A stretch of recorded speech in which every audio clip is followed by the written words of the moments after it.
अगर आप अपने आबा व अजदाद की इज्जत नहीं करना चाहते, आप नहीं जानते, उनके एहतराम अगर नहीं करते, हिंदुस्तान के अंदर सबसे बड़ी पर्सनालिटी मुस्लिम पॉलिटिक्स के अंदर, मैं बड़े सीना ठोक के यहां कह रहा हूं, मौलाना अबुल कलाम आजाद से बड़ी शख्सियत मुसलमानों में हिंदुस्तान के अंदर मैं समझता हूं कि इन 100 सालों में कोई पैदा नहीं हुआ सियासत के अंदर।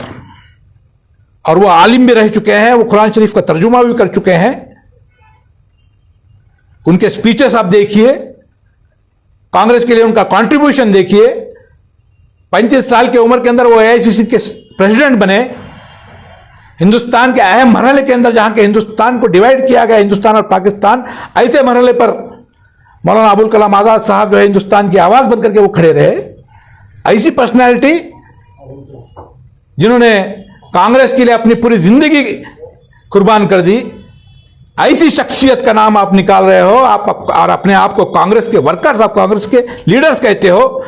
मैं मरहूम कमरुल इस्लाम साहब की अहलिया मोहतरमा कनीज फातिमा साहिबा से एक अदबन गुजारिश करता हूं कि आपके जो साथ में रहने वाले लोग हैं, आपके जो वर्कर्स हैं, क्योंकि मैंने बैठ सुना उसके अंदर कहा गया कि वहां पर मशावरत किया गया है, लोगों का ओपिनियन लिया गया है। यहां पर कोई दो राय नहीं है कि आप जिनका ओपिनियन ले रहे हैं वो बड़े ही कमजोर लोग हैं, वो हिंदुस्तान की आजादी के तारीख को नहीं जानते, हिंदुस्तान के अंदर मुस्लिम पर्सनालिटीज को नहीं जानते। ऐसे लोगों से आप अगर मुशावरत करेंगे तो इसी किस्म के घटिया किस्म के आपको सजेशंस मिलेंगे। मैं यहां पर आपको यकीनन कहना चाहता हूं, अगर मरहूम कमरुल इस्लाम साहब जिंदा होते तो उस चौक का नाम मौलाना अबुल कलाम आजाद चौक को निकाल करके दूसरा कोई नाम नहीं रखते। यह बड़ी फख्र की बात है। आप जिस चौक को डेवलप कर रहे हैं, मौलाना अबुल कलाम आजाद के नाम से ही डेवलप कीजिए और बेहतरीन तरीके से उसको डेवलप कीजिए। और आपके जो मरहूम कमरुल इस्लाम साहब है, उनके लिए गुलबर्गा शहर के अंदर हर चौराहे के अंदर जो है जगह खाली है। माहौल इस तरह से बनाया जा रहा है कि सिर्फ एक ही काम आपने किया और दूसरा चौक को आप डेवलप नहीं कर सकते।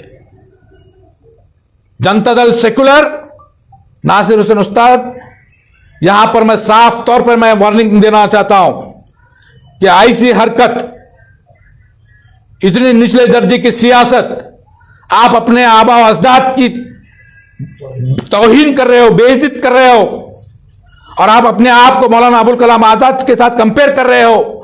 आप चाहते हो कि अवाम में यह बहस आम हो जाए। यह बड़ी निचले दर्जे की सियासत है, ऐसी सियासत मत कीजिए। ये कौम को जो है नुकसान देने वाली बात है। होना यह चाहिए कि आप मौलाना अबुल कलाम आजाद के उस चौक को डेवलप करें, मौलाना अबुल कलाम आजाद साहब की कंट्रीब्यूशन को, इंडिपेंडेंस मूवमेंट के अंदर उनके जो कुर्बानियां हैं, जो उन्होंने अपनी जिंदगी के 12 साल जेल के अंदर गुजारी है। जवाहरलाल नेहरू जो अपने आप को हिंदुस्तान के सबसे दानिशमंद शख्स अगर जिनको कहा जाता है, जो अपने आप को मानते थे, वो कहते थे कि अगर हिंदुस्तान के अंदर किसी से राय ली जा सकती है, हिंदुस्तान के अंदर कोई ऐसा शख्स है जो मुझे भी जो है अकल के अंदर छोटा महसूस करा सकते हैं, तो वो मौलाना अबुल कलाम आजाद है।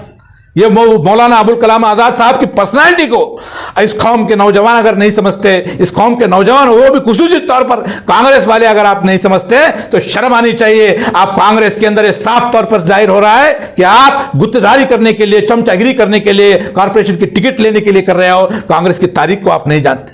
क्या वजह यह है? क्या दूसरी वजह यह है कि आप कोई काम दूसरा मरहूम कमरुल इस्लाम साहब के नाम पे दूसरा चौक क्या आप डेवलप नहीं कर सकते?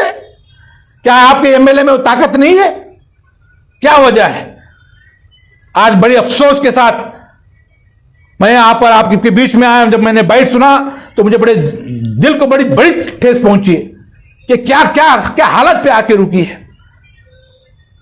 हम लोग हमारे खाइजीन की इज्जत नहीं कर सकते। उन खाइजीन की जो हिंदुस्तान की आजादी के लिए अपनी जानो माल के बगैर कुर्बानियां दी हैं, उनके बारे में हम लोग इतने हल्के तौर पर बात करते हैं। यह बड़े अफसोस की बात है। आज गुलबर्गा के नौजवान और खुसूसी तौर पर मुसलमान, मैं अपील करता हूं, हाथ जोड़ के अपील करता हूं कि आप हिंदुस्तान की तारीख को पढ़ें, आजादी की तारीख को पढ़ें, मौलाना अबुल कलाम आजाद साहब की हिस्ट्री को पढ़ें। अगर आप इनकी हिस्ट्री को नहीं पढ़ते तो आप सियासत में आने की, जो मैं समझता हूं, आप किसी और गरज से आ रहे हैं। आप अगर अपनी तहरीक को नहीं जानते, B.R. अम्बेडकर साहब ने कहा कि जो शख्स अपनी तहरीक को नहीं जानता था, अपनी हिस्ट्री को नहीं जानता, वो हिस्ट्री क्रिएट नहीं कर सकता।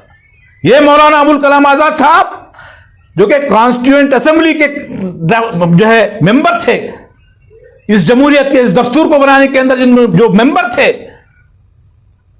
वही से पर्सनैलिटी का आज ही के दिन रिपब्लिक डे, यौम जमहूरियत, जिन्होंने उस जमहूरी निजाम को कायम करने के लिए अपनी कुर्बानी दी, ऐसे ही दिन को आपने चुना है। क्या आप में थोड़ा सा भी एहसास है? क्या आप जानते हैं तारीख को? और कौन से मुस्लिम भाई जिनके बारे में आप एहतराम करते हैं, वो बताइए आप। क्या आपका यह फैसला कांग्रेस पार्टी का फैसला है? क्या आपका यह फैसला AIC से अप्रूव्ड हो सकता है तो बताइए आप। कौम के अंदर गुमराही फैलाने के लिए, हमारे तारीख को बदलने के लिए इतने हल्के के अंदर जो है हमारे जो है फ्रीडम फाइटर्स का जो है मजाक उड़ाने का काम कांग्रेस कर रही है। शर्म आना चाहिए। जो भी लोग वहां पर अपने आप को कांग्रेसी समझ करके वहां पर आए हैं, वो कांग्रेसी नहीं बल्कि चमचे हैं। चमचागिरी के अंदर अपने आप को बेच रहे हैं, हमारी तारीख को बेच रहे हैं, हमारे लीडर्स को बेच रहे हैं। और ये गुलबर्गा का नौजवान बर्दाश्त नहीं करेगा। और मैं खुले तौर पर यह कहना चाहता हूं कि अगर मरहूम कमरुल इस्लाम साहब जिंदा होते, अगर उनसे पूछा गया तो वो भी, मैं समझता हूं कि इस नाम को बदलने की ताइज में वो भी नहीं रहते। कोई भी जिसके पास थोड़ी सी इल्म है, थोड़े से इस अपने तारीख को जिसने पढ़ा है, वो बर्दाश्त नहीं करेगा इतनी घटिया किस्म की हरकत। ये क्या कर रहा है, ये क्या हो रहा है? हम दोष RSS को, BJP को दे रहे हैं कि जो लोग नाम बदल रहे हैं। योगी आदित्यनाथ को हम गाली देते हैं कि वो नाम बदल रहा है। ये आप क्या हरकत कर रहे हो? शर्म आनी चाहिए तुम्हें। जिन लोगों ने भी उसके ताइद में बयान दिया है, वो आवाम उन्नास के सामने आकर के माफी मांगे, हिंदुस्तान के तारीख आजादी को पढ़े, मौलाना अबुल कलाम आजाद साहब को पढ़े, खिलाफत मूवमेंट के अंदर जिन्होंने क़यादत को लिया, जिन्होंने हिंदुस्तान के आजादी के मूवमेंट को 2 कदम आगे बढ़ाया, ऐसे शख्स के बारे में आप ये बात करते हो। बड़ी तकलीफ के साथ मैं यहां पर कहना चाहता हूं कि ये मुझे जाती तौर पर मुझे बड़ी तकलीफ हुई आपके इस बयानबाजी से। मेरे भाई हैं वो, मगर अफसोस क्योंकि कांग्रेस में नए नए गए हैं, कांग्रेस के अंदर वो नए नए गए हैं, उनके हाथ से बयान दिलाया जा रहा है। कांग्रेस पार्टी अपना स्टैंड क्लियर करे। मोहतरमा कनीज फातिमा साहिबा अपना स्टैंड क्लियर करना चाहिए। कांग्रेस के डिस्ट्रिक्ट प्रेसिडेंट अपना स्टैंड क्लियर करना चाहिए। KPCC प्रेसिडेंट इसके बारे में अपना स्टैंड क्लियर करना चाहिए। और जनता दल सेकुलर के स्टेट के माइनॉरिटी के प्रेसिडेंट के जैसे मैं यहां पर साफ अल्फाजों में कह रहा हूं कि हम इसको बर्दाश्त करने वाले नहीं हैं। मरहूम कमरुल इस्लाम साहब का चौक बनाया जाए गुलबर्गा के अंदर। अगर आपकी ख्वाहिश है तो दूसरे हजारों चौक यहां पर बगैर डेवलप हुए हैं, उन चौक को बनाइए और कमरुल इस्लाम साहब के नाम पर उसको जो है मंसूब कीजिए, कोई बात नहीं है। मगर जो नाम ऑलरेडी मौलाना अबुल कलाम आजाद साहब का नाम दिया गया, उसको चेंज अगर करते हैं तो आपको जो है हम जो है बर्दाश्त नहीं करने वाले। इसके खिलाफ हम आवाज बुलंद करेंगे और आखिरी दम तक हम लड़ेंगे। और हम देखेंगे कि किस तरीके से आप लोग उसका नाम जो है बदलने का काम करेंगे। इंशाअल्लाह ताला जनता दल सेकुलर का हर नौजवान इसके खिलाफ अपनी आवाज को बुलंद करेगा।